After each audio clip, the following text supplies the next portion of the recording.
Spitfire en complément du Hawker Hurricane pendant la Seconde Guerre mondiale était véritablement le meilleur ami.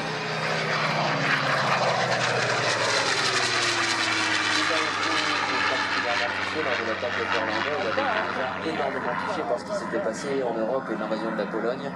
Sa terre natale était envahie par les Allemands. Alors quand il a eu l'occasion de rejoindre l'USA Air Force, il a forcément foncé, il allait voir les recruteurs et a insisté pour être déployé le plus vite possible en Angleterre.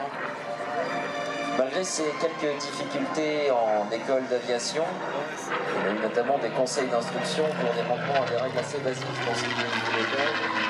Et pourtant, il a réussi à devenir pilote de chasse et pilote étranger.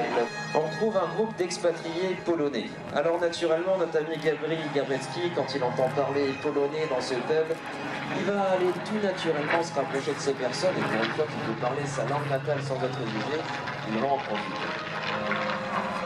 Auprès de cet escadron de pilotes polonais, il va tout apprendre. Là où il avait appris une notion du combat qui était très académique au niveau des États-Unis, en Angleterre avec les Polonais.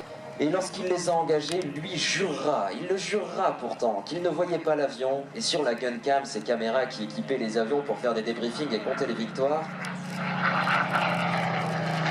Très bien, on voit l'avion qui passe. Et ça s'appelle le brouillard de guerre. On est véritablement sidéré par la présence de l'ennemi et alors qu'on peut appuyer sur la détente pour abattre un avion, on ne le voit même pas. C'était son baptême du feu et cette erreur, il en est presque trop... Une remise des gaz, mesdames et messieurs, on lève les bras et on salue Brice Ohaillon et son Spitfire Mark 14.